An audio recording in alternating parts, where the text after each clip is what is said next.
Hey everybody! Welcome to another episode of M-Class Podcast, the best Star Trek podcast on the internet ever in the history of mankind. Yeah, it's the best one ever made. Sorry to tell you other ones, but you suck. Yeah, all the ones that had actual guest stars and stuff on it, go fuck yourself. We're better. Yeah, I don't need that. We don't need that. I don't need to talk to fucking Ensign Jimmy from episode 333. I don't need that shit. I don't even know who that guy is. Wow, maybe you shouldn't be on this podcast then. Uh-oh, I'm fired. I'm Jeff. I'm Josh. And we're two big old fans of Star Trek. Yup. And hopefully you are too, and if not, hopefully this podcast can force you to be. Yes, force you to be. This is the Tom Hanks of podcasts. I don't understand that reference. Because it's really good. Oh, well. This is part 2 of The Satan's Collection. Oh my god, it's Satan! Satan, get out of here. It's my podcast. Damn it, okay, Satan. sorry. So we're doing Satan's because it's Halloween, right? Yes. Halloween is coming up, baby. Fuck, there's a ghost. Satan, get this ghost out of here. Oh shit, Tommy, let's go. Tommy? The ghost of Tom Hanks? Fuck. Weird. I'm scared now to look up Tom Hanks on Google. Don't look him up. Don't you dare fucking kill Tom Hanks. Don't take him away from me. Today we're going to be talking about the TNG episode Devil's Due, which is season 4, episode 13. Correct number on Yes. on Netflix. Thank you, Netflix. Way to go, Netflix. You got your shit together for once. This episode first aired on February 4th, 1991. Was written by and directed by a bunch of people I don't know. Story by Philip Laisbnick. My favorite. William Douglas Lansford? That is the whitest name I've ever heard. Or is it William Douglas and then some guy named Lansford, like Prince? Prince Lansford. Philip Laisbnick. Tom Benko was the director. What else did he do? He directed episodes of Happy Days, Police Squad, MacGyver, and Crime Story. All great shows. Yes. He was actually, here's a Star Trek, not fucking Star Trek, here is a John Larroquette fun fact of the week for you. Okay. He was asked to direct Encounter at Farpoint. Okay. But, he was too busy doing MacGyver. He did. He actually directed it, so. Oh, he did do it. No, he edited that episode. He was asked to be director. I thought my fun fact was fucking torpedoed. He was asked to be director, but ended up only being able to edit it. So there's your fun fact about a guy you don't know from a show that you probably aren't even as interested in as me. How interesting. In the spirit of all Satan's episodes, there is a Satan in this episode. A literal Satan. It is, in quotes, a flim-flam artist pretending to be Satan. I love how they use all these old-timey con terms. Yeah. It's so good. He's like, a flim-flam artist. What they used to call a con artist. Like, they don't have con artists. Like, no. They don't know. They definitely didn't have Harry Mudd less than 100 years ago. Like a super con artist. That dude's conning everybody. And then also he's crazy. Yeah, he's also Hannibal Lecter. So he's an evil mastermind. So watch out. He'll eat your brains and sell you women. He'll feed a brain to a child on an airplane. Oh no. Did you watch that one? I saw that one in the movie theater with my then girlfriend. Did you go out to dinner afterwards? Is that a euphemism for fucking? You fucked after watching? No, either way. Okay. I was like, you went back from that movie and fucked? I left Summer of Sam in the middle of the movie to have sex with her, so. Okay. That's a John Larroquette fun fact of the day for you. Not fun fact for the makers of that movie. No, apparently people like that movie. I did not care because I wanted to see boobies. So. Yeah, you wanted to put your penis in a vagina, so... I think I made the right decision. You know, I'm gonna back you up on this one, Josh. Because I could pretty much just go watch Summer of Sam right now if I wanted. It's true. So the beginning of this episode begins with a real fun holodeck rendition of A Christmas Carol. Which I hate, by the way. You don't like A Christmas Carol? No, I hate Charles Dickens. I fucking hate Charles Dickens. Oh, man, I love it. Charles Dickens sucks. The problem with Charles Dickens is that everything he ever wrote became every episode of every TV show where they didn't feel like writing something. Also, because it's free, right? You can use it because the copyright doesn't exist anymore. Yep. It's not too long anyway. It's just Data playing Scrooge, and there's like a Jacob Marley. Data playing Scrooge. And he does like a really silly voice too. It's goofy as fuck. He's like a spot of mustard. A blot of mustard. There's more gravy to you than grave. Yeah. So British. So fucking British. This man hates Charles Dickens. He hates the British. I just hate like the Christmas timey like chimney sweepy bullshit. I hate like that shit. That's my least favorite part of fucking Mary Poppins is the chimney sweep part. That's my favorite part. Of course it is. It's everyone's favorite part. Everyone but you, apparently. Everyone but me. Fuck you. Mary Poppins. Well, I'll agree with that. But like, Picard has been watching this whole time, and he critiques Data's performance. Yeah. And the entire scene's importance is that Data is experiencing fear and the effects, or not experiencing it, but like trying to replicate fear and the effects that it has on the rational mind. Acting. Yeah. And fear and what it can cause someone to do is a very important plot point in this episode. Yes. It's a little. All these teasers have a little like call forward about something in the episode. I love that. I love that. It's so simple, but it's such an effective storytelling technique, especially for Star Trek. And I hate that Star Trek now, you know, whatever bullshit version we have of it now, doesn't do anything like that. I hate it. It's stupid. No, it's so easy. God, the only so like easy. call forward you ever get in like Discovery or the JJ movies is like a super fucking like ham-fisted look. There's a motorcycle on the ship. Yeah. I wonder what's gonna happen with that motorcycle. Remember that time he rode a motorcycle? Get it? Motorcycles are cool, Josh. Especially when he's riding a motorcycle and he's going through like wormholes or whatever the fuck he's doing.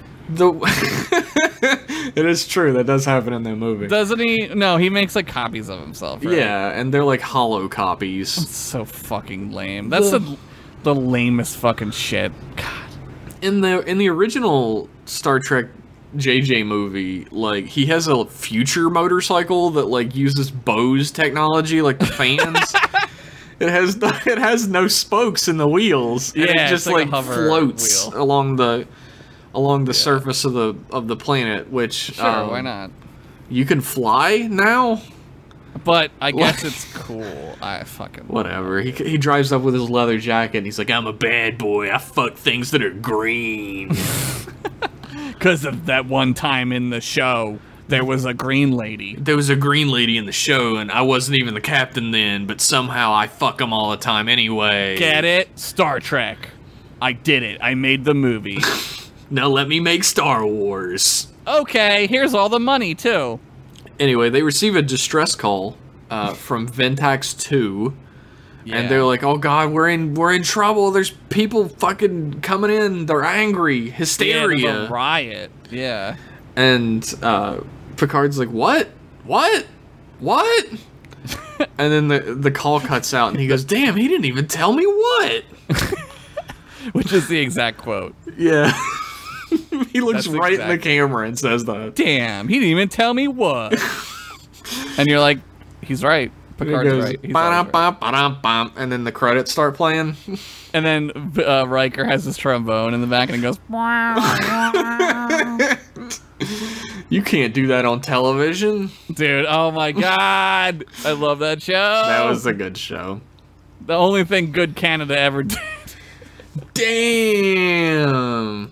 Yeah, I know they fought with us in World War II, but whatever. Suck my dick, Canada.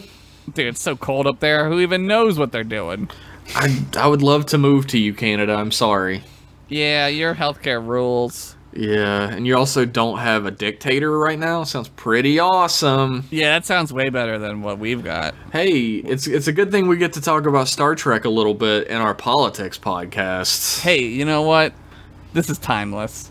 This is timeless. During like the 400th Reich, where he's still like a head in a jar ruling our country. People will listen to this and be like, you know, he's right. Fucking Futurama head in a jar. Yeah. So they arrive at the science station on Ventax II, and they meet Dr. Clark, who is in charge of this whole operation, which is really like weird and can't be up to like Starfleet levels of like following the Prime Directive and shit. Yeah.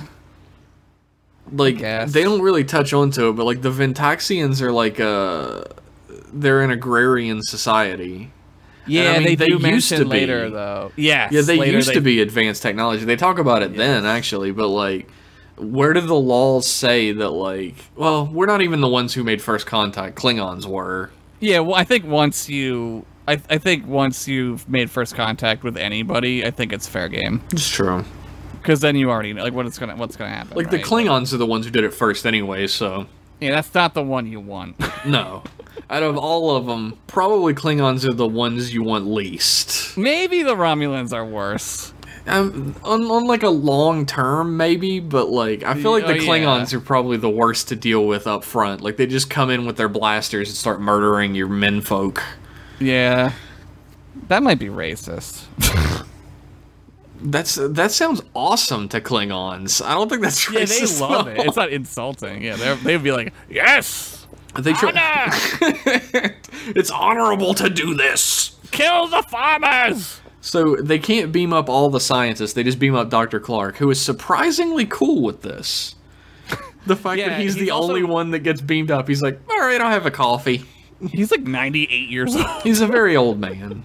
He's very old. But in Picard's ready room, we learn about the Ventaxians, how they used to be a very advanced society who obviously had to have had warp at some point, or else we wouldn't be messing with them. Right. But at some point in history, for seemingly no reason, they just decided to become an agrarian society. Yeah, we don't really know yet why. And he says, you know, it's an idyllic society, like paradise. Except now everyone's trying to kill all my scientists. It's not great. Except now they hate scientists. So it's like America. Yeah, except not a paradise. And right. There's definitely social problems, and it's not very peaceful or and prosperous. Hunger and disease and war. Endless war. But Clark tells us about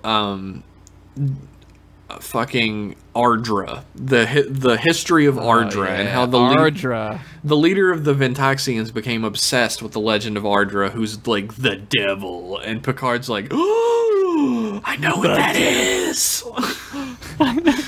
I know what that is. I've heard of the devil. I read about that in some ancient mythology books. Completely fake mythology books. Mark my words down. They definitely don't say that because it's the 90s, and they wouldn't even say that shit now. Especially but not it's on implied. Especially not on God Friended Me. They wouldn't say it on there. Oh God, fucking friended me. But like apparently the Ventaxians sold their souls to Ardra for 1,000 years of peace. Like Ardra made a deal with them, right? She said, "I'll fix your planet if you give me the planet when I come back." Yeah, I come back and everything on this planet is mine. Yes, I own it all. And you all become my slaves forever. Yes. And these people were like, I'm not going to be alive in 1,000 years. Fucking sign on the dotted line.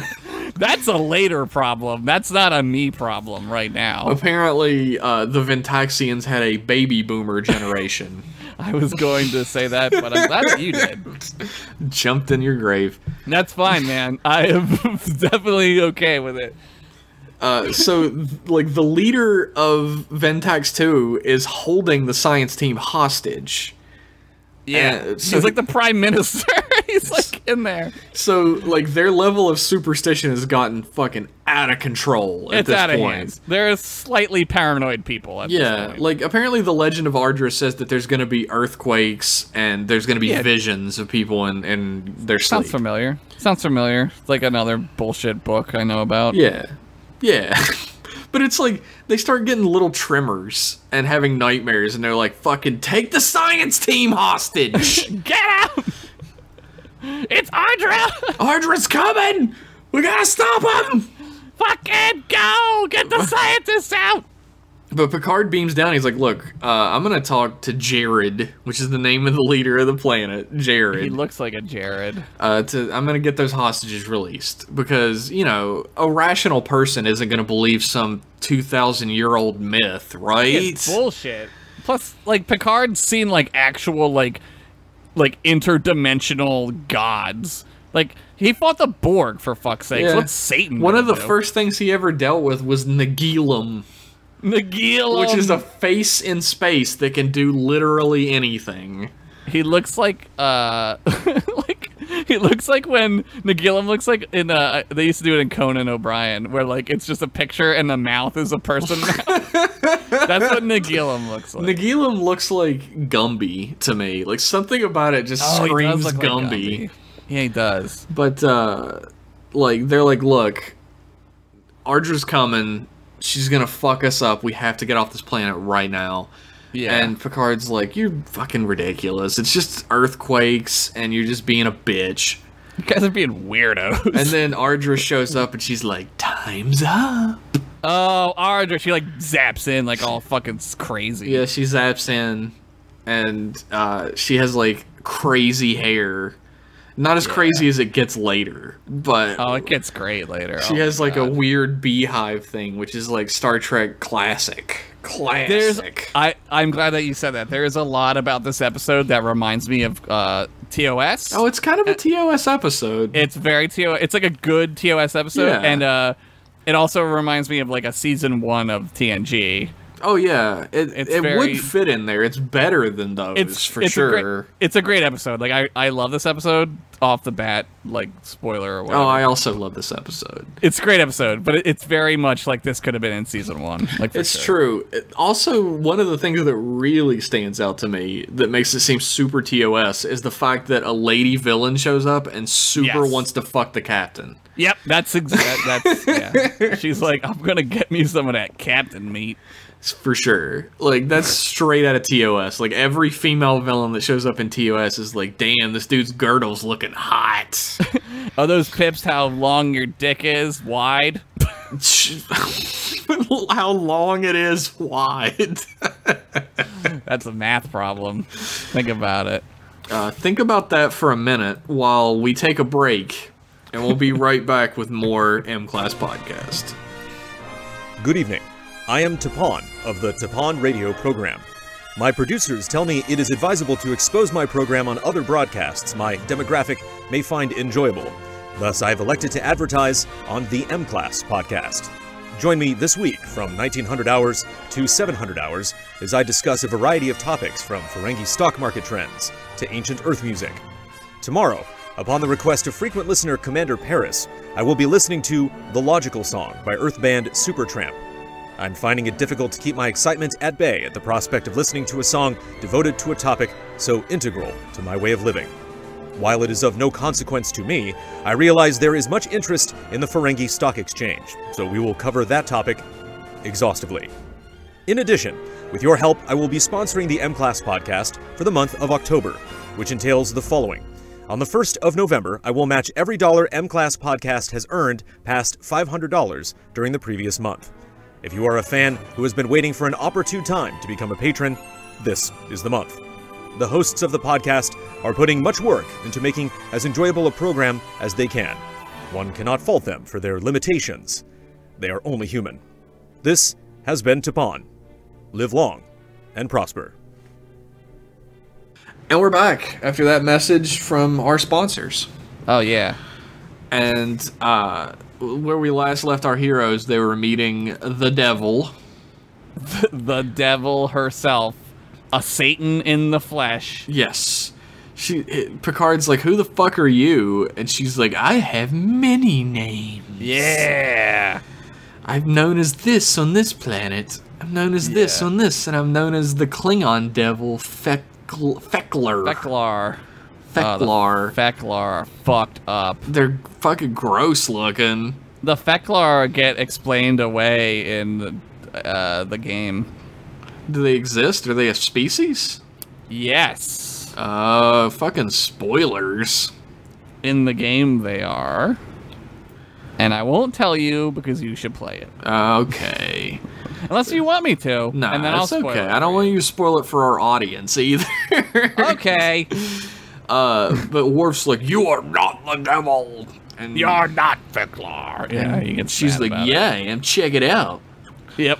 And then she's like, here's my forms. Here's my devil forms. Like, fill these out. Please fill out my devil census. Oh, right. She hands him like a scroll, right? She's like, here's the business plan for the planet now. Yeah, so that's like one of the things that Picard like is like, that's weird. Yeah. Because she's like, here's the plan for like the continued success of Ventax II, right? Which is like very bureaucratic, which I guess is hellish. You're not to see the nightmare, but like, please fill out this devil census, and we could talk about the Satan economic forecasts for the planet's future. Here's my 5-year plan. And Jared's like, well, what about the Federation hostages? And she's like, just let them go. Yeah. And Picard's like, oh, cool. I'm gonna fuck off. But Data, you could stay down here and read up on those ancient scrolls and figure out what's what. Yeah. Well, she doesn't. At this point, I don't think she implies that the Enterprise is hers. No, right? she goes up to the Enterprise later and does that's that. Right. Yeah. I just watched it like literally 2 hours ago. Yeah, I finished watching it like right before we got on. Yeah. But like Picard goes back to the Enterprise and he's like talking to his crew. Like, I absolutely love scenes where he just brings all the crew together in the meeting room and they like brainstorm shit. It's great. I love that. Like, because you don't get that in a real business. Like in anything like a real group, you always have somebody who's just trying to get their dick sucked off. Yeah, that's what happens when it's like, what do they call that? Moral dessert, but I guess it's not moral dessert. It's like more like job dessert, right? I don't know what you're talking about. Like moral dessert is like you do something good in hopes that you're gonna get something for it. Oh yeah. And like, I guess in a job, it's more like, you always have that one guy or girl in the office, woman, whatever, man or woman in the office who like always ask stupid questions in a meeting because they want to seem like they know what they're doing and it makes them look stupid. I hate that shit. In like the real world, everybody would just be like, what do you want to do, Picard? Blah, blah, blah, blah, sucking the dick, you know? Yeah, they would just, But they're like, well, maybe...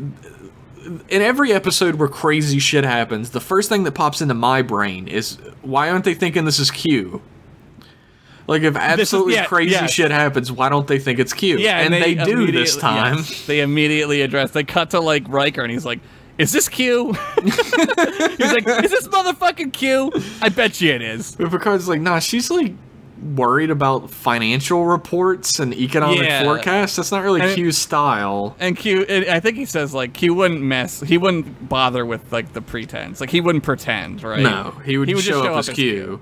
Yeah, and be like, I'm the guy, I'm the devil. That's what he would say. And he's like, this lady has to be a flim-flam man. Yeah.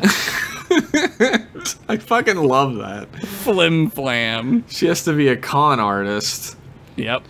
And, like, all of her magic tricks are easily reproduced, right? Like, with our technology, we could do all that shit. Yeah. And they're like, all right, well, we'll have to figure this out. Meeting adjourned. We didn't figure anything out, but I guess the meeting's over. And they go out on the bridge, and Ardra's just chilling in the captain's chair with her feet up. Oh yeah, Ardra. And she's my like, girl. She's like, sup, bitch. And God. Picard's like, get out of my damn ship. And she's like, no, let's fuck. And he's like, no, get off my ship. Beam her out. Yeah. and they beam her out, and she just fucking comes back as an ensign. Yeah, she just like appears where the ensign was sitting. Looking good in that uniform. Yep, yeah, she's pretty attractive. And even with the weird makeup and like the beehive hairdo and everything, but those are the two things I'm super into. Sorry, I didn't mean to offend you, sir. I love weird makeup. I'm a big fan of beehive hairdos. Like everyone's grandma is my type. I'm into G-MILFs. Good. The G stands for good. G stands for good for you. So Data comes back and he's like, yeah, the contract's like solid. Yeah. And she's like, hey, how do you know that? And he's like, well, I'm an android. And she's like, oh, an unexpected bonus. Yeah. And they're like, what the fuck are you talking about? And she's like, look, check out that scroll again. It says I own everything on the planet and orbiting the planet. In the air and orbiting, which is like, fucking sucks. Yeah. It sucks for the Enterprise, for sure. It sucks, man. That's some shit. That's law shit. That's like lawyer shit, for sure. Yeah, it is. But she's like, yeah, you guys can't fucking go anywhere because I own you, so peace. And then she leaves. You're not going anywhere, bro.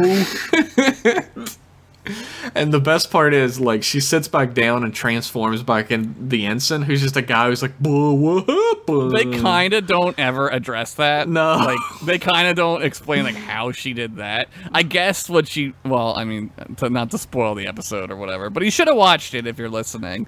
I guess they just transport him off and then she, like, replaces him or whatever. Yeah, for sure. And then they just transport That's why he's like, what the fuck? Yeah, he's like, what the hell?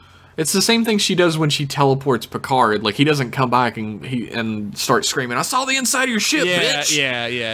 I guess maybe they just keep him, like, in the transporter or something. Or they transport him to just, like, a completely black room that seems like a void or something. Yeah, maybe.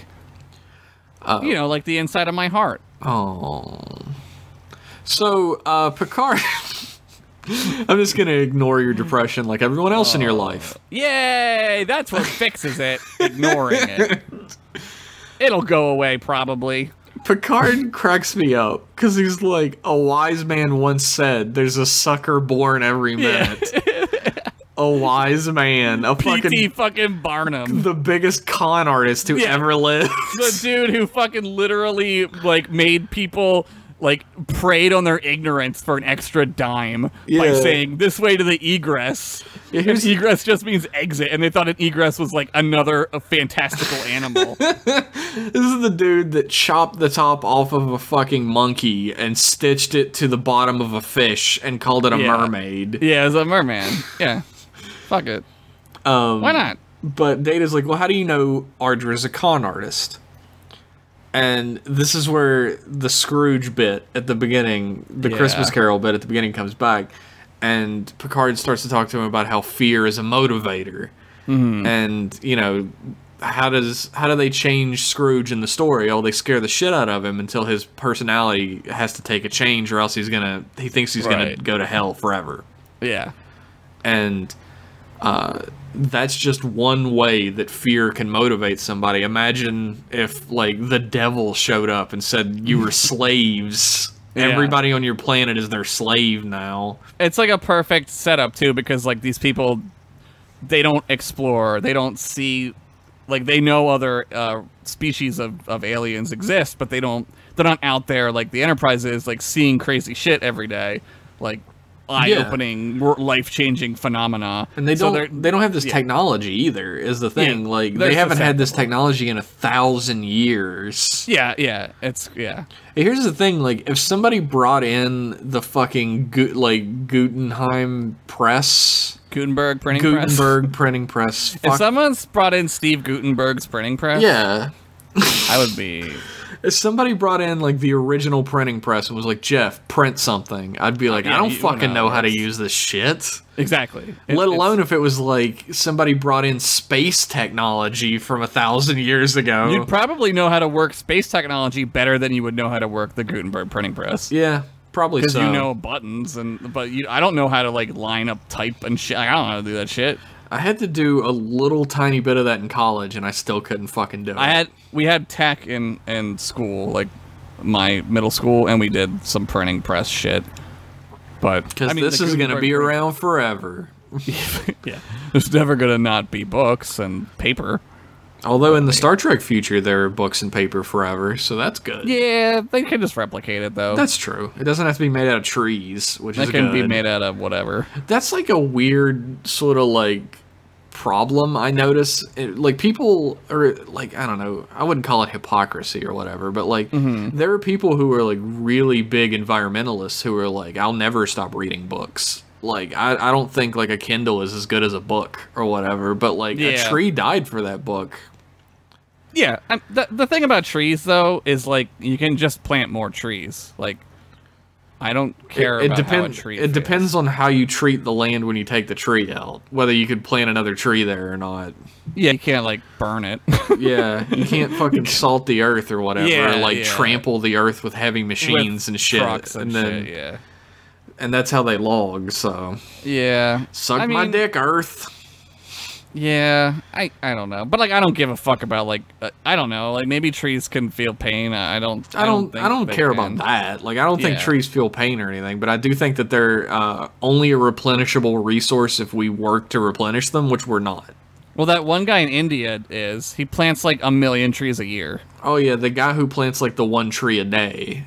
That guy's like pulling the weight for all of us. He's pulling the weight for at least like 20 people. Like 20 people should have been doing this shit, but it's just the one guy. Good job, guy in India whose name I don't know. I wish I did, because he's like a real ass hero.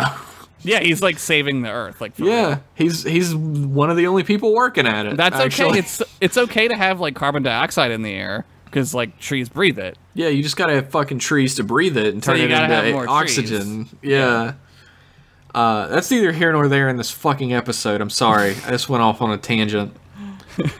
That never happens here. But they're like, he's like, Data, I need you to look through, like, every legal... This is, like, a hilarious moment to me. Like, because I left the episode for a second and thought about it logically. From someone's point of view who doesn't watch the show. Oh, well, first of all, she beams him down to or she shows up in his room.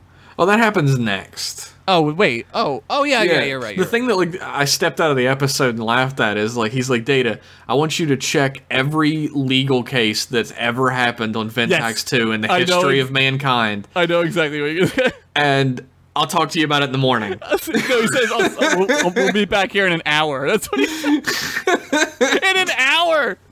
Check 1,000 years of legal precedent in 1 hour. Okay. Data's like, what am I going to do with the rest of the 59 minutes? Yeah, right? I already did it, and so I guess we'll just see. You said an hour, so whatever. But Picard goes back to his room and puts on his fucking robes, because he knows something's up. Oh, God, he's got that sex V on the robe. Yeah, it's like open all the way to his belly button, and the shorts like cut off right below his testicles, but I guess he sleeps in that. If he got a bone, you'd see the tip.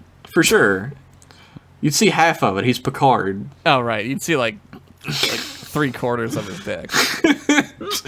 But Ardra like shows up and she's like, "Hey, let's fuck." I'm the devil. Let's fuck. And he's like, "I'm not interested in your flim flam." Yeah. He calls her vulgar and obvious, which for Picard is like the biggest insult. For sure. She doesn't see that because she's like Satan and she knows all insults, but. Right. She's like, look, I still want to fuck, right? So I'll turn into a prim and proper lady. And you... I will tell you right now that Picard and I's idea of women do not match up. If that's his perfect woman, I agree. I am definitely more into Ardra than I am. Yeah, for sure.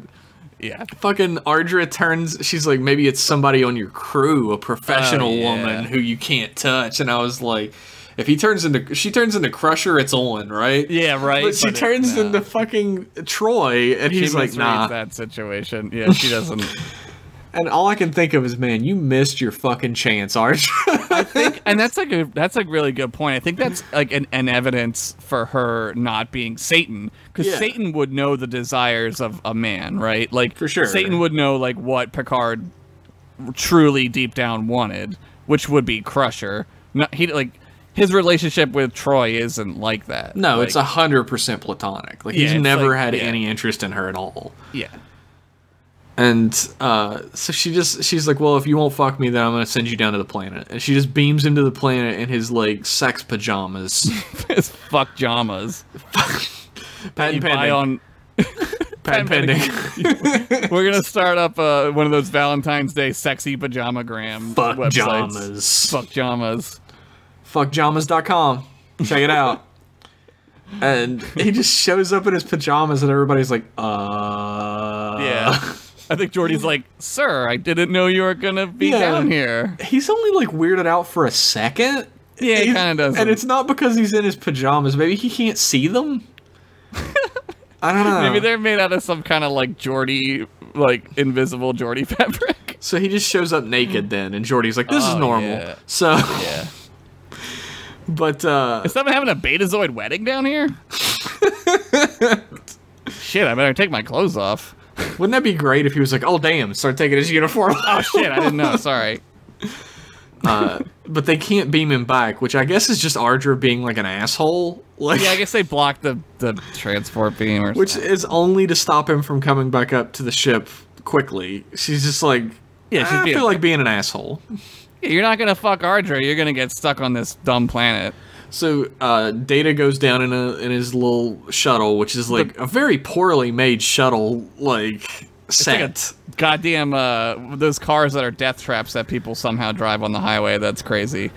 Those, like, little cars. What do they call it? Smart cars. Oh yeah, it is like a little smart car. There's barely enough room for the two characters in it, and then there's like a plastic wall behind them. Yeah, it's the one that Data flies in that episode where he blows up and they think he's dead, and Fajo is which is also a great. It's the same shuttles, yeah. Oh, okay, because I know they have better shuttles later. They have the that bigger look like little ones, buses. Yeah, they have like the bigger shuttles. I don't know, like the type. There's all types of shuttles, right? Which is definitely stuff that they 100% made when they made those things. They didn't just add that later. Yeah, definitely. But sure. He picks him up in a shuttle with a uniform, and they go back. But the Enterprise disappears. Enterprise, come in! Enterprise! Dun, dun, dun. We also learn on this trip back that because of like one legal case that happened like 1,000 years ago, they had to have an arbitrator. Yeah, it dealt with the Klingons. Right? Yeah, So there was like a Klingon handyman did work for somebody, and because which is like a job I never saw a Klingon doing. But because he was from space, he was a space alien, they had to do arbitration. Maybe he wasn't a Klingon handyman. Maybe he was from the planet from the TOS episode, and that was his one job. He was the handyman wizard. That was his one job. Wait a minute. It was the handyman wizard. He just showed up there. Oh, shit. He was Ardra. He was Ardra. We solved it. We solved it, everybody. Satan's collection complete. See you next year, everybody.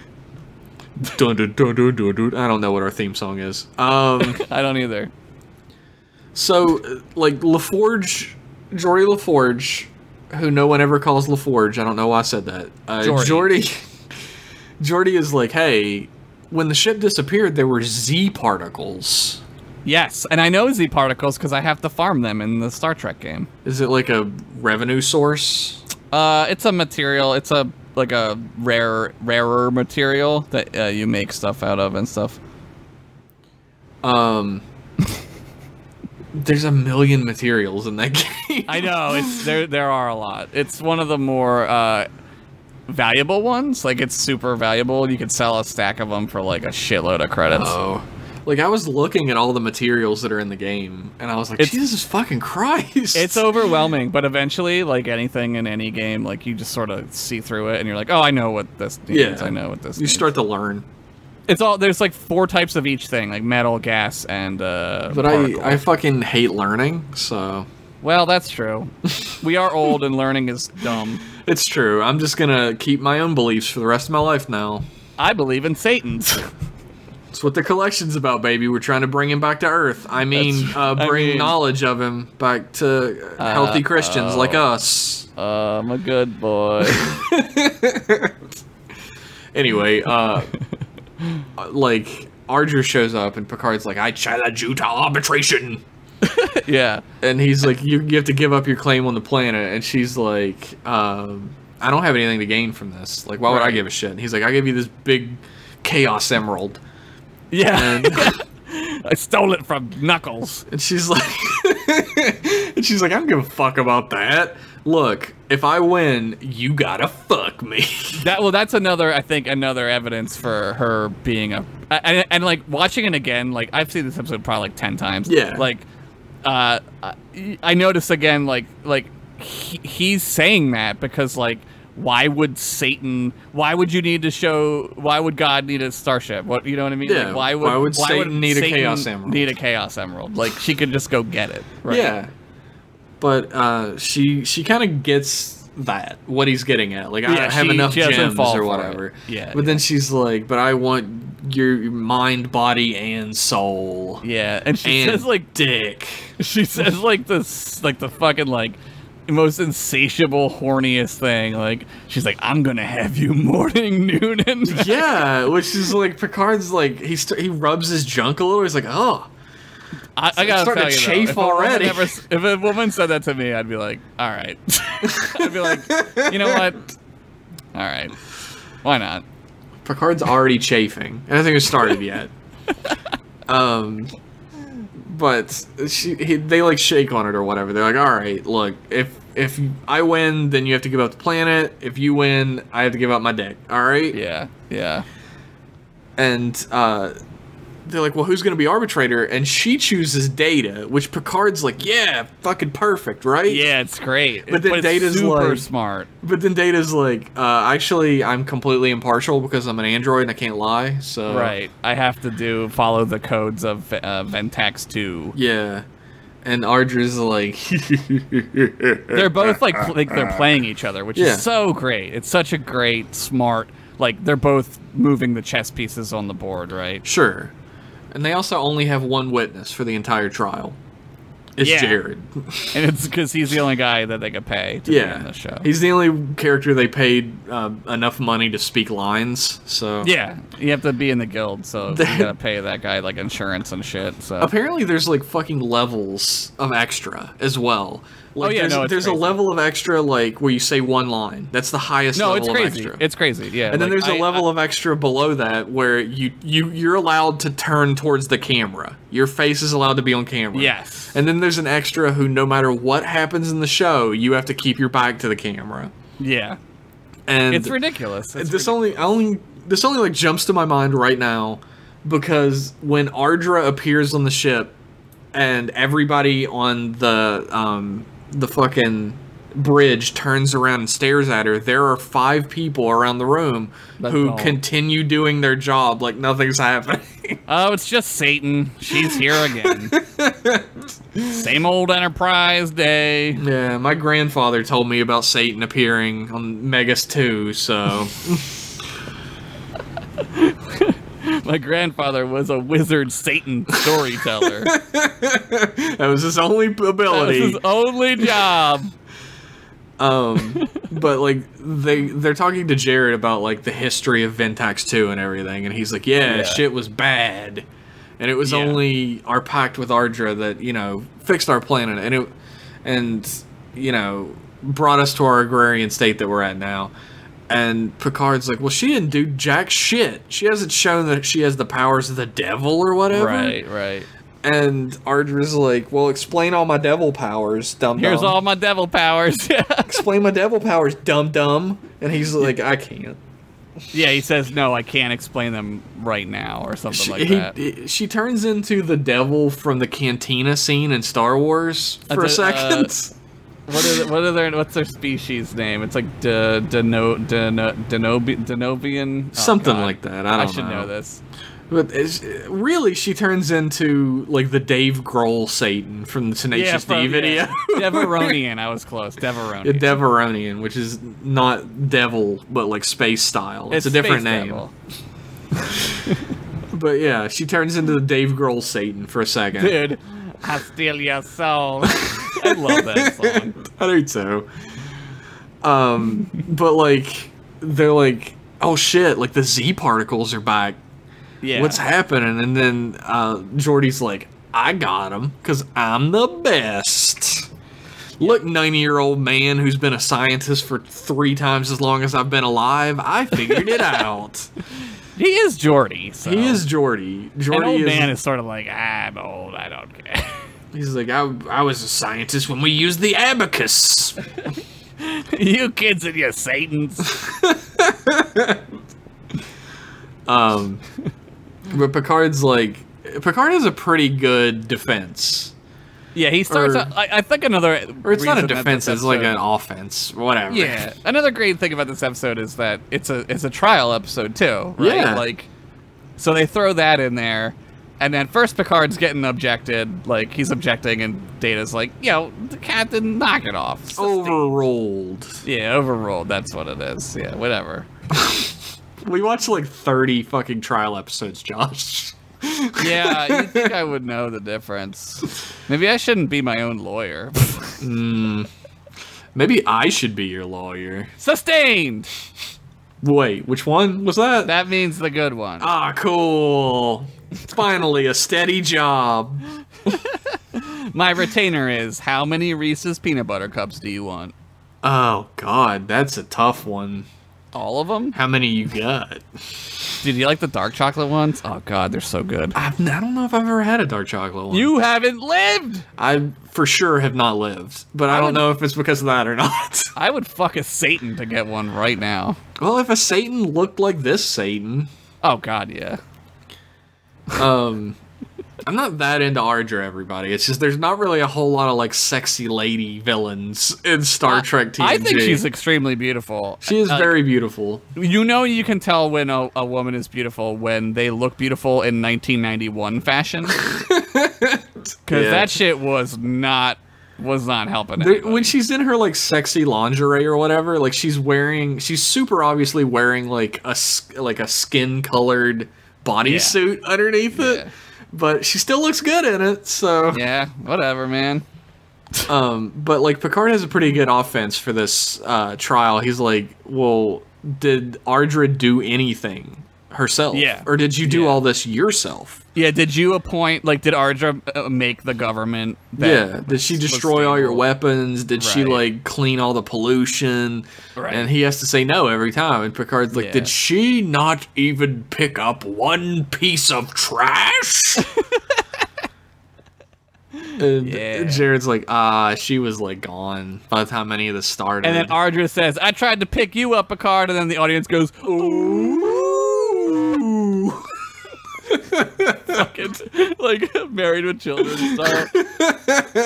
Dude, I would love this episode dubbed over with Married with Children crowd. I can do it. That'd be so fucking good. I'll try to find it. But Ardra's like, look, do you have any doubts that I'm the one who caused all this good shit?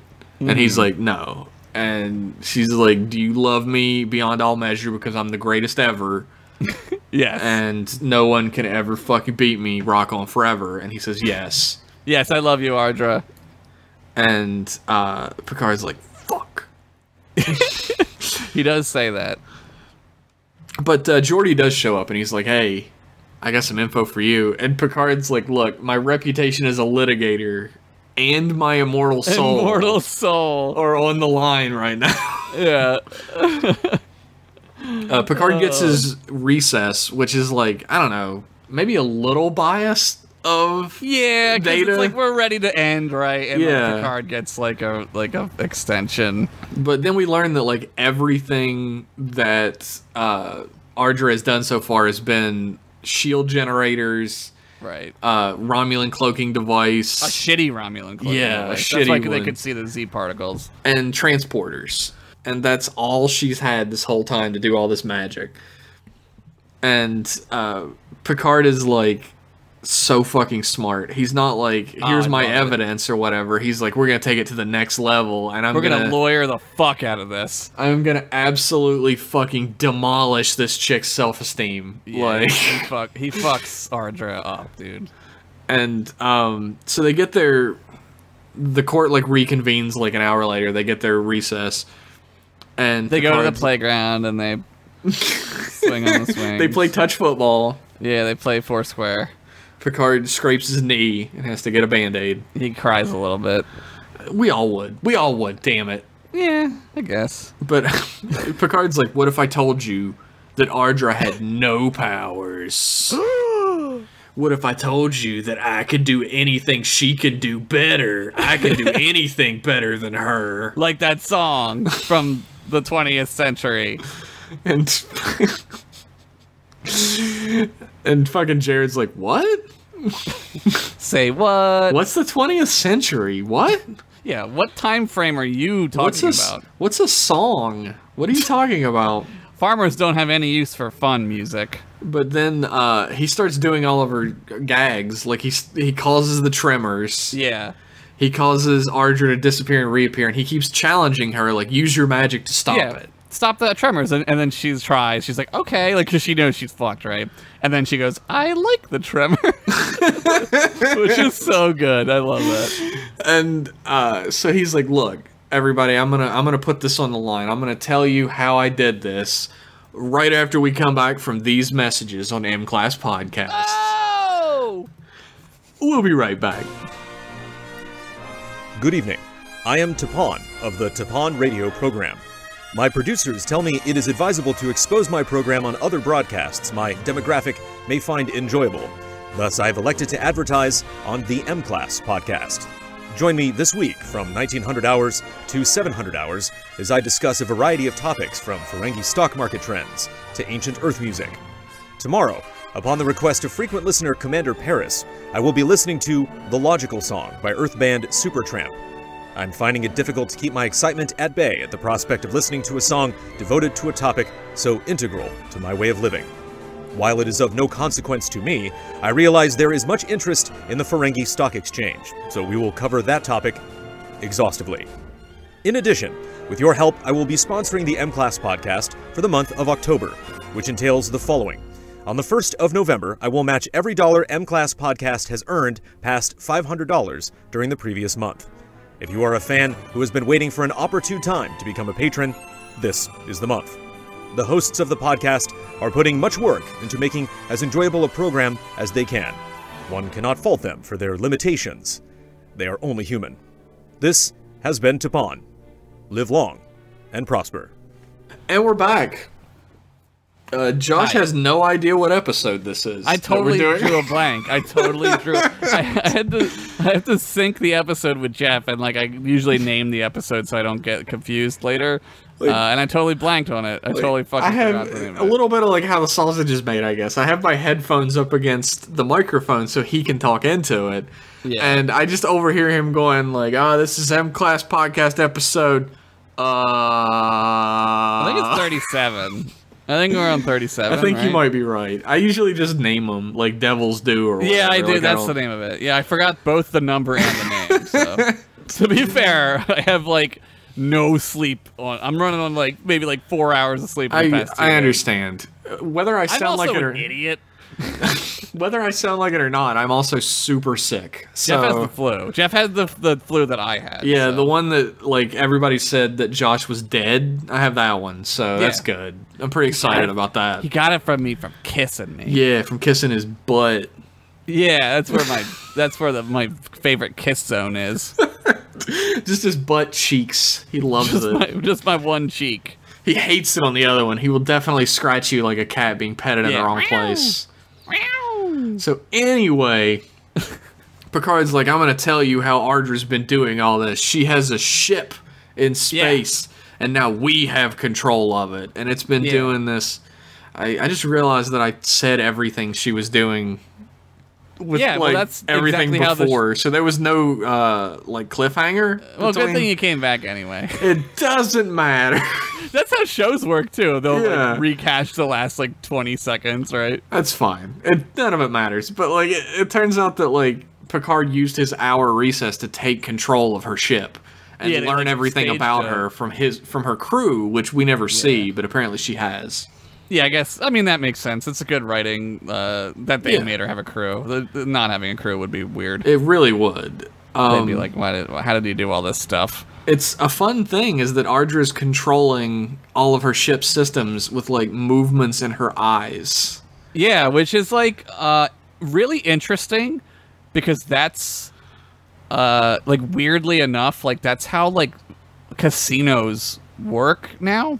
Like a lot of the casinos have like these weird like algorithms that like follow body language to like pinpoint cheaters and stuff like that. Oh Like, yeah. it's like crazy. I thought you were talking about people controlled the casino No. with their eyes. I was No, like, but I holy mean- fuck. No. But I mean, it's a similar concept, right? Like it like kind of knows like what is happening based on what's being moved, right? Yeah. And I guess like this, it's like the reverse of the thing I said, but it's kind of the same. Yeah, I mean, I think I had to like wrap my brain around this, right? Because I was like, well, what Right. happens if she like flicks her eye slightly or something without realizing, or she like Like twitches? she gets the twitch. But I imagine it's like a holographic heads-up display type of thing, where she That's like how- scrolls through it with her eyes and like narrows the eyes when she wants shit done. Okay, some Josh headcanon, Sure. right? That's kind of how I picture the Universal Translator to work sometimes. Like, obviously, like, I think the Universal Translator could do something to your brain to make it just look like they were moving their mouth that way, which is kind of freaky. But, like, Yeah. what if there was an option, like, what if you get, like, a version of the Universal Translator that just made subtitles in your eye, like a HUD? Like, why wouldn't you be able to do that, right? I'm sure you'd be able to, but I mean, that's like, I guess you'd have to be like a space weeb to want that. Like, I don't want fucking dubs on my Universal Well, I mean, Translator. we I have- want subs. That's a joke. Well, yeah. That's a I mean, joke people do that like, now. The weebiest of weebs are gonna laugh at when they. I'm gonna be honest with you. I hate that. I hate when people are like, you gotta watch the original Japanese. Just version." watch whatever the fuck you want. Who Like, cares? do I have to? Do I have to do Look, that? And then they pull out a gun on you, and they're like, "Yeah, you do." You're not cool. Nothing is cooler than reading while watching Japanese animation. Yeah, it's not like anime has like dynamic visuals or anything that I would want to look at. I don't know. Just a thought. I'm a subs guy. I'm not gonna lie to you, but I'm not the type of guy who's like, if you don't read the subs, then you're a piece of shit. There are very well done dubs, not only in anime but in like film. Yeah. Like I think the Crouching Tiger dub is like probably the best dub I've ever seen. Yeah, that's a done good in dub. movie. That's a good dub. Well, the thing is, like, there are things that I won't fucking watch the original Japanese version of. Like, I'm never gonna watch Dragon Ball Z, the original one. Oh no, fuck that. Because all Yeah, their no voices way. sound fucking terrible. They're different. Like, Yeah, I feel that way about they- Cowboy Bebop too. Yeah, will not, I agree. I will not watch that. That's a great dub, actually. Yeah. But like, really, if I had like listened to the original Japanese voices first, I'd probably be like, when I listened to the American one, I'd probably be like, why does Goku sound like an adult? He's like a kid man. should have watched the original Japanese first. Back in my day, we had to send away for tapes from Japan to watch Dude, the anime. When I was a kid, like, I would be like flipping through like a video game magazine or whatever. And then, Yeah. like, in the back of it, they would have ads for, like, anime. And I just thought Yeah. anime was straight pornography. I also on those thought ads. I also thought that. Because it's like, it was never like the cover. Well, they did have- It was never yeah. like the cover of Ghost in the Shell where like she's like fully in her outfit and like she's like Right. shooting the gun like in the normal one. It's like Right. the version where it's like a super close up of the cell from the anime where like her tits are out. Yeah, it's the naked major. Yeah, it was always that, and it was always Vampire Hunter D, which I Yeah. knew had boobs in it. Yeah, I watched Vampire Hunter D. It's Yes. that might be the first anime I ever watched. It might have actually. been mine also. and I still honestly. think it's dope. Yeah, it's great. Vampire Hunter D for dope. Vampire Hunter D for Doe's titties in that shower scene, right? Doe's titties. Titties with 2 D's. Yeah, tiddies. Tiddies. Anyway, back to Star Trek. Ardra's like, okay, you know, in my infinite wisdom as space Satan, I've decided that I'm no longer gonna hold you guys to this whole thing, and like, you know, I'm just gonna go home. I'm gonna go, bye. And Jared's like, nah, you're fucking under arrest. You're going to jail. You're going to space jail. And Jared's like, Picard, thank you for saving us. And Picard's like, no, Jared. You saved yourselves. I tried to tell you, yeah. Which is such a great talk to the camera moment. Yeah. Right? I mean, he's not literally talking, but it's about like, hey, Earth, wake the fuck up. Yeah, you need to fucking save yourselves, or no one is going to. Yeah, there's no Superman, right? That's like that Land of Confusion line. Where's Superman? Yeah, there's no space Satan that's gonna swoop down and save us all. Yeah. Also, Satan would never do that. That's totally against his modus operandi. No, he's too busy being shown at real estate and Megas too. So Ardra's like, until we meet again, Picard, and then we never see her again. I know, it feels like you're gonna see her again, right? But no, you don't. I see, like, and I think that's kind of smart. I'm sure she shows up in a book. It's smart because, like, she's kind of like, what's her name? Fuck. Oh my Vosh? God. Vosh, yeah, Vosh. Yeah, she does show up again. Yeah, Vosh shows up in Deep Space Nine, even. She turns into a fucking skeleton lady. That's in the next episode, by the way. Holy shit. Yeah, that's true. So you kind of think, like, she's gonna be the next Vosh, right? Like, she'll come back and maybe Picard will go on some crazy adventure with her or something, you know? But it doesn't happen. Huh. That'd be a good pitch it or ditch it. She does show up in TNG comics, Shore Leave and Shanzabar, Consorting with the Devil, Dirty Work. And, Dirty Work? Like the movie? And the books TNG Slings and Arrows and The Oppressor's Wrong. So she shows up a bunch of times. Dude, in other stuff. Ardra getting written about. People like Ardra. Ardra's fun. I like Ardra that sort of fun. like... Q is like a inscrutable trickster who's like a little scamp most of the time. But like he can get like villainous every now and then. But Ardra is like the 100% malevolent trickster. Yeah, she's a con artist. Like she'll step over your dead body to make a buck, right? For sure. Which is entertaining. She's Harry Mudd. You brought up Harry Mudd earlier. She's Harry Mudd. She's Lady Harry Mudd, and Harry Mudd is also fun until he eats your baby's brains out. Yeah. I would like to read some of that. The thing is, like... Yeah, I would too. The Star Wars expanded universe is full of, like, a lot of shit, and then, like, diamonds in the rough. The Star Trek expanded universe is the exact same.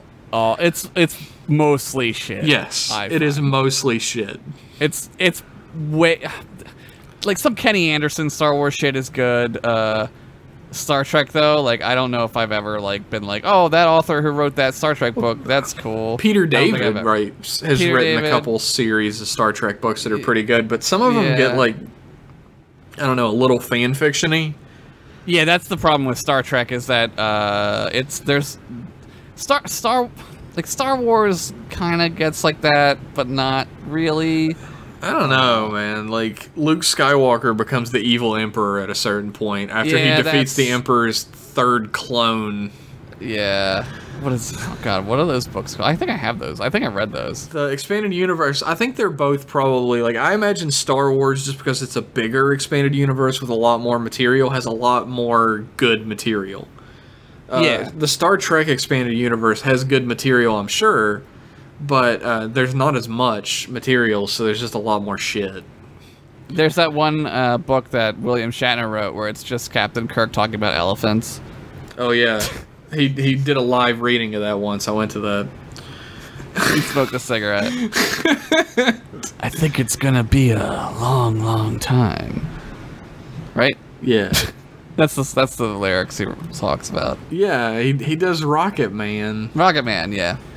But, like, I don't know. There's a part of me, and, like, a lot of people will contend this as well, that, like, he had to have been joking, right? Like, no, the way he delivers it is even, like, he's hamming it up on purpose.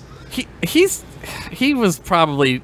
Here's what I will say without having any evidence to support my theory. Okay. But it was like the late 70s. He was probably doing cocaine a lot. Oh, for sure. Like, he was high so sweaty when he was doing that too. Like, that dude was high as fuck. He had like the coke sweats for sure when he was doing they were just doing lines, and he was like, this is gonna be funny. If you go to YouTube and look that up, it's just look up William Shatner Rocket Man and click on his live performance of it. They make fun of it in like everything. Yeah. But like Family Guy makes fun of it. They did it on Futurama.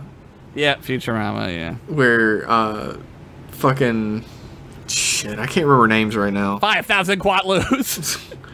God damn it! Why can I not remember Zap Brannigan? Zap Brannigan does Layla, but he says Leela instead. Yeah, Leela.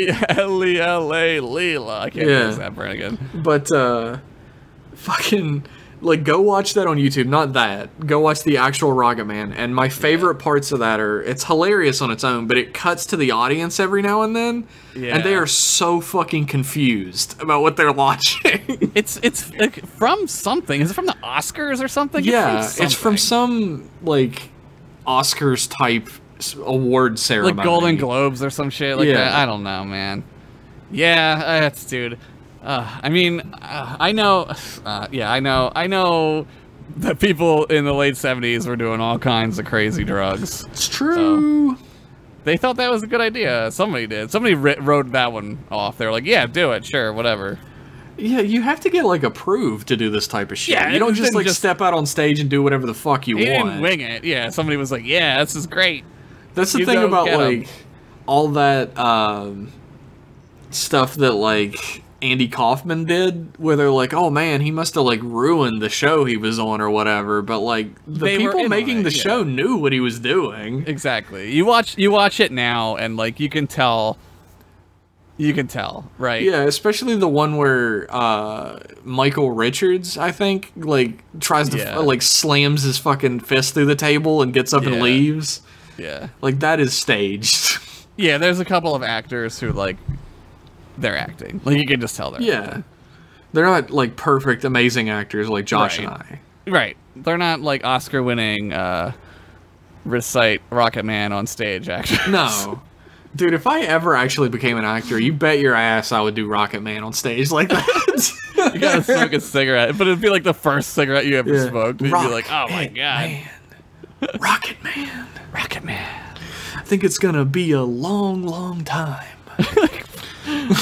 It's amazing how like iconic that is. Like for Star Trek fans especially, like everybody knows. But everybody knows about it. Is the thing. Yeah. Is like if you bring up William Shatner, people will make fun of the way he talks, his cadence, but like that comes from him doing Rocket Man. That's from that. Yeah. Like he doesn't do that cadence in the show. He only does it when he did Rocket Man. Yeah. It's one of those. It's that thing like where like you do one thing one time and people remember that stupid thing you did. Well, that's like I've given my dissertation a million times about pop culture Kirk versus actual series Kirk, and I love that. I love that term, by the way. I think you should like copyright that shit. I actually picked that up from someo's actual dissertation on it. So, oh well, you can steal it. Whatever. People I just steal fucking stuff all the time. steal it. I will Thomas Edison the shit out of that. You're gonna electrocute an elephant? Well, that would make William Shatner and make him real mad. He's gonna hate you, dude. He loves nothing on this planet but elephants. Check out this AC. Look at this. Oh my god! Right, he was AC, right? He was DC, but I think Tesla was right? alternating current, and he was direct current. So. I think. Yes, Tesla was more of a shoot to thrill fan, and Edison was more of a shook you all night long fan. Jesus fucking Christ! On that Oscar-worthy joke. I'd like to thank everybody for tuning into M-Class Podcast. Thank you. We already gave away earlier in the episode that we love this episode, so we don't have to really talk about that too much. Yeah, this episode is great. It's a fucking great TOS early TNG throwback that's like... in season 4, just like a nugget of like early-ish, but like it's got all the charm of a TOS early TNG, but with the season 4-ness of TNG. Yeah, the gravitas that you're used to at that point. Yes. It's like a really great episode. It's not like a heavy, like, moral episode that makes you, like, think heavily about humanity and our place in the universe. There is one in there, but it's done, like, well enough that, like, it's not heavy-handed. Yeah, it's a much lighter episode, I think, than usual. Yeah, it's fun. So, I guess we went ahead and did it anyway. But thanks, everybody, for tuning in. Yeah. You can find us on iTunes, SoundCloud, and YouTube. Leave us all of those? Leave us some cool iTunes reviews. There's some nice comments on the YouTube. Yeah, you can... Any review is good. Do it. Doesn't matter. Fucking do it, bitch. I mean, friend. Jesus. I mean, we're cool, right? You can find us on Twitter at MClassPodcast. Or you could follow us individually if you're that kind of guy. I am at _Jeff Pennington. And I am at Henderson 1983. Which is the year he was born. Or was it? Dun, dun, dun. Maybe I'm like Nicki Minaj, and for a while I will just pretend I'm 28 years old. Even though... Is that a thing that happened? Yeah, so like a lot of rappers will lie about their name to seem younger. Nicki Minaj was born the same year I was born. Oh, so she's like 48 like you. She's 172 years old. We were both born in 1709. Shit. Do the math, everybody. It works out. That's like way older than that would be. So you can follow us on Twitter if you want. There's actually a website that's mclasspodcast.wordpress.com. Yeah. That if you're wondering about like what our older episodes were all about, like what the collections were, if you're wondering like how you can become a patron, if you're just looking for some frequently asked questions to get answered, you can head on over there.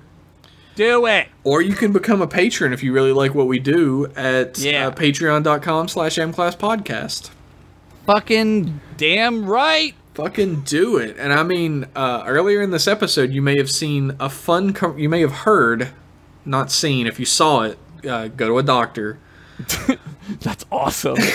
You're on LSD listening to the show? That's fucking amazing. But if you... you may have heard earlier that competing radio program, Tapon's radio program... Unbelievable. ...is going to sponsor us. The month of October. Thank you, Tapon. So if you join our Patreon today, Tapon will have to give us money. Tapon has agreed to match all donations over $500 to the Patreon, and I think that is in Republic credits. What I don't know. Gold Press Latinum? I'm not sure. I guess. I don't know. But hopefully the conversion rate will treat us well. We'll see. We'll see. I don't know. So join our Patreon, force a Vulcan to figure out a way to pay us money. And just show that you support what we do, because that means the world to us. We love you. Yeah, we love all of you equally, especially patrons. We love you equally more. Yes, we love you equally, except for the equal sign is like there's more on that side. Yeah, that's math. It's an unbalanced equation. It's like algebra. You gotta figure out. Solve for x. Thanks for tuning in. Solve for x next time on M-Class Podcast. Bye. Bye-bye. Oh, man.